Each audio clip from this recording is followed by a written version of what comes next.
Olá, amigos do Proseando na Gerais, estamos começando mais um programa aqui com você, seja bem-vindo e vamos agora conhecer a nossa convidada especial de hoje, minha amiga, minha colega de trabalho, de profissão, Rosângela Silveira, seja bem-vinda. Obrigada, é um prazer estar com você. Prazer é nosso e todo mundo aí em casa sabe que falou televisão em Montes Claros, não tem como não falar de Rosângela Silveira, que é Montes Clarense da Gema. Nasci aqui. Nascida e criada. Na Santa Casa. Uhum. Meus pais não são daqui, minha mãe é baiana, do norte da Bahia, de uma cidade chamada Jandaíra, e meu pai é de Mato Verde. De Mato Verde se encontrar em Montes Claros. Vieram se encontrar aqui. Amor, é o tem destino, cada né? caminho, né? É verdade. Filha única ou tem uma leva de irmãos em casa? Não, eu tenho 8 irmãos. 8? É, são 8 mulheres e um homem. Apenas Nossa. um. Dona Seu Jaime e Dona Maria Alba, acho que trabalharam forte, né? Muito. Meu pai era bem chegado. Mas nós somos uma família grande. Grande. Falou em televisão, na época não tinha ainda, né? Acho que é por isso que Rosângela está trabalhando na televisão, trabalhando na televisão há tanto tempo. E como é que era essa sua relação com os irmãos? Todo mundo bacaninha, bonzinho, obediente? Que ou nada. dava formação de quadrilha quando juntava todo mundo? Quadrilha, minha mãe ficava louca. Meu pai trabalhava, era comerciante, tinha uma loja. E meu pai foi pioneiro no norte de Minas em material esportivo, camisa de futebol oficial, bola de futebol oficial, chuteira, medalha, troféus. Era dono da Casa Jaime, que aqui depois teve uma sapataria Jaimes, que não tinha nada a ver com ele. Ele era dono da Casa Jaime, que vendia material esportivo. Ele ia a São Paulo e trazia, que ele foi pioneiro porque meu pai foi jogador profissional. Do Casimiro e do Ateneu, quando esses dois times eram times que disputavam campeonatos. E meu pai era eu não sei, centroavante, faz gol, aquele que faz gol. É o centroavante. É isso aí. E ele era um craque, meu pai era um craque, mas não evoluiu na carreira, né? E montou essa loja que vendia material Daí você vê que esportivo. coincidência, a gente chegou a citar o nome do seu pai, sem eu saber que era seu pai, quando nós estivemos aqui entrevistando Denarte Dávila. É isso aí. Falando da época de Ateneu, de Casimiro, fez parte dessa época. Meu pai fazia, e era um craque. Quando o Casimiro, o Ateneu, ia jogar fora, em outras cidades, quando falava assim, Jaime, não vamos perder.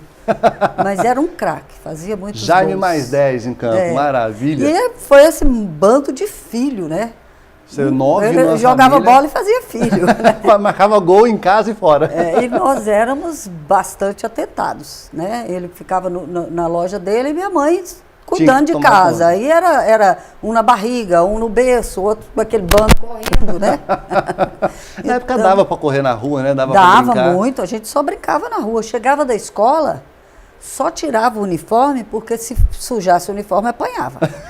Verdade, comigo também era assim. Ficava com o uniforme, tirava o uniforme e chespava para a rua, só chegava de noite. Ali era pelos vizinhos, era subindo em árvores, até hoje eu subo. Porque na minha casa tem um pé de jabuticaba, eu vou lá em cima catar jabuticaba. Tem goiaba, subo também, por quê? Porque fiz tudo isso. Você era do tipo mais menino do que menino, de tão moleca mesmo. Mas é porque as minhas 2 irmãs mais velhas são bem mais velhas do que eu, porque entre a segunda e eu, minha mãe teve 3 abortos, então eu tenho 4 anos de diferença. Né? Então, elas eram mais velhas, não queriam brincar comigo. E meu irmão 1 ano só mais novo. Era o seu parceiro. Então era meu parceiro. E também me dava cada surra danada, porque eu não conseguia enfrentar, né? E ele me batia. Menino mais forte, né? Apesar porque de não mais queria novo. eu no meio lá da meninada, mas era com ele, tinha que brincar. Depois, quando eu cheguei na adolescência, na minha juventude, aí assim, eu já fui pro lado das amigas.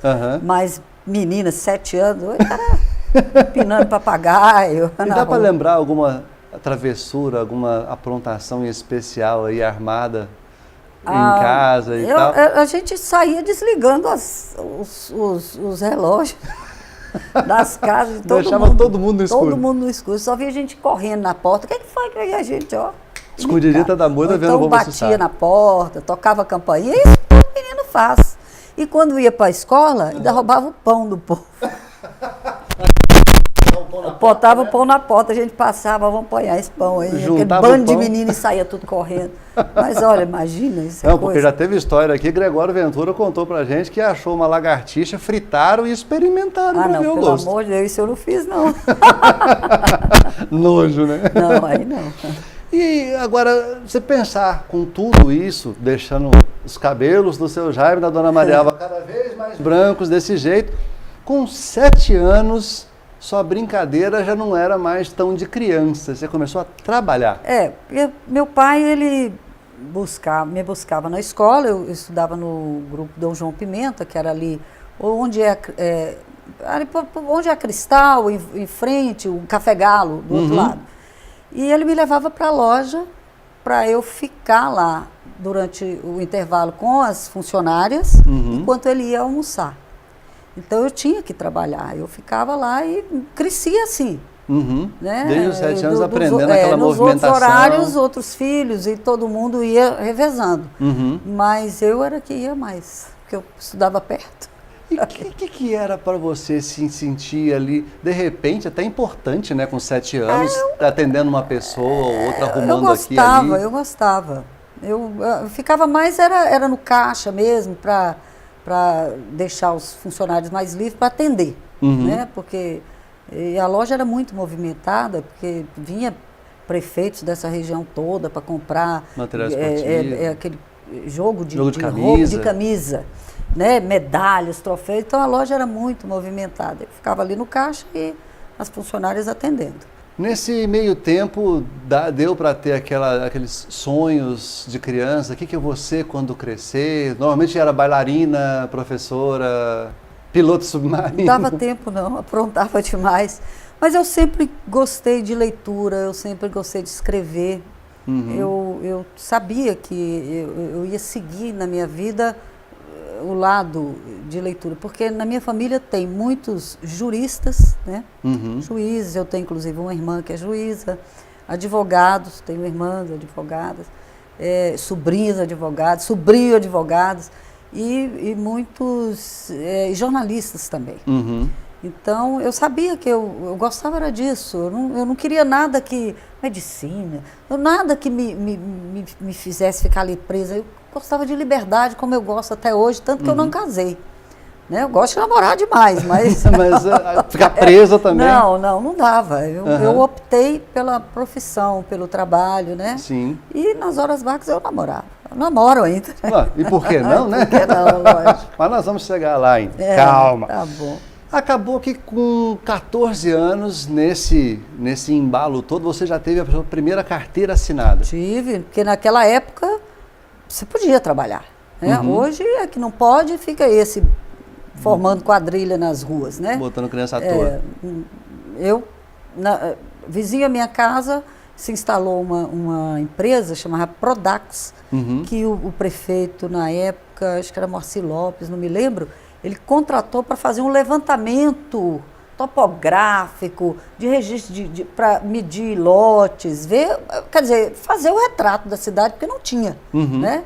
Então, eu trabalhei no escritório, eu conferia as planilhas que as pessoas que iam para a rua fazer as medições traziam. Então, eu pegava eu esqueci, o compasso, aqueles negócios, e ficava medindo lá aquele negócio para conferir se a medição, porque eles saíam com o croquis, né?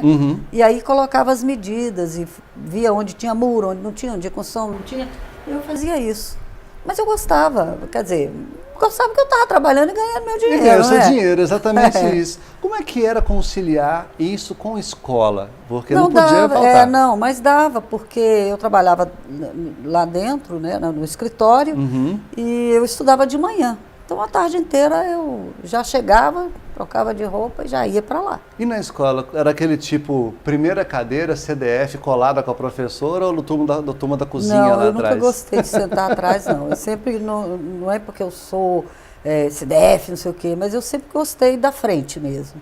Me incomodava as pessoas conversando, brincando e tal, eu gostava de prestar atenção, porque eu nunca gostei muito de estudar. Sabe, aquele negócio de ficar decorando? Eu gostava de prestar atenção na aula, anotava E no dia da prova eu dava aquela lida ali e ia fazer a prova. Então Aprendia era assim que na sala de aula. Eu aprendia na sala de aula. Ao invés de ter que estudar em casa depois. Se eu ficasse no fundo, aí era... Quem é que estudava? Ia ficar na fofoca pra cá, a próxima pra lá. A turma da gente chegava... Várias vezes foi suspensa por causa de aprontação de colega. Então eu gostava de sentar na frente. Falando em aprontação de colega, essa época de adolescência, geralmente é uma época onde se tem um pouco de revolta, rebeldia, costuma ser do contra, no cabelo, nas roupas. Você viveu alguma coisa assim? Não. Meu pai era muito severo, né? Então ele tratava os filhos todos... Rédea curta. Rédea curta. Então, à noite, ele chegava na janela da casa e dava um assovio, você só via meninos correndo e voltando para casa. Porque sabia se demorasse um pouquinho... Mas ele não batia, todo mundo tinha o maior respeito por ele, né? Então, eu não saía assim, boates, não sei mais o quê. Eu vim frequentar boates depois que eu entrei na faculdade. Né? Aí tinha uma certa liberdade, mesmo assim tinha hora para voltar. Né? Aí eu já tinha meu carro e tal. Sim, mas a partir da adolescência deu uma liberdadezinha, mas ele era muito severo. Mesmo assim, daquela coisa, né? O adolescente sempre arruma um jeitinho de dar uma paquerada, namorava. Você namoradeira na época, não? Namoradeira não. Nunca gostei muito de ficar pulando de um para outro, né? Eu tinha alguns relacionamentos, mas durava algum tempo, mas não era aquele negócio de paquera, beija um, beija outro. Hoje descaracterizou muito hoje isso, né? Hoje a coisa está meio complicada. Está correndo solta. Cada um sabe sua vida. Na sua época de adolescência, já chegando na época de faculdade, foram anos onde a música deu uma revolução bacana, era um período legal de música, de danças. Você era desse tipo de gostar de dançar, de ter algum tipo de estilo de música? Não, eu tenho uma certa dificuldade para dançar. Eu sou canhota e eu não consigo virar para um lado, eu só viro para o outro. Então, para eu dançar, o cara tem que saber dançar. Ele tem que ser canhoto também. Aí eu danço bem, mas se tem um lado que eu não consigo. Eu viro para a direita, eu vou numa boa, mas se me virar para a esquerda, eu endureço. Está travada. Então eu não tinha essa coisa. Mas eu morava na Praça Bom Jesus, no centro da cidade, e em frente à igreja, fazia aquela festa do Bom Jesus. Aí tinha música, oferecia música, e aquele passeação, todo mundo paquerando. Eu vivi isso eu gostava muito. Era uma época boa. Era ótima. Não tinha perigo de nada. Isso é verdade. A gente podia andar sozinho à noite, não precisava aquela coisa de estar todo mundo... Perigo era cachorro morder a gente na rua, porque a gente atentava os cachorros. E nessa fase, você lembra assim, apesar de ter ainda, né, já ser uma fase do pai mais restrito, de ter alguma aprontada, alguma viagem com os amigos, alguma aventura? Você foi sempre assim? Não, o que aconteceu foi o seguinte, eu tinha um cunhado, era o marido da minha segunda irmã, na época namorados, ele estudava medicina em Montes Claros, era coordenador do Projeto Rondon. E ele me levou para trabalhar com ele. Então eu fiquei trabalhando no Projeto Rondon e ajudava a fazer seleção de funcionários, de estudantes que iam, e comecei a viajar. Meu pai não sabia que eu viajava. Não era escondido? Não, ele achava que era eu. Depois um dia eu falei para ele, eu estou no Ceará. Ele tomou o maior susto, ele ficava ligando para mim lá, pegava o telefone da loja, minha filha, cuidado, moça, não pode ficar sozinha. Pai, mas eu estou trabalhando.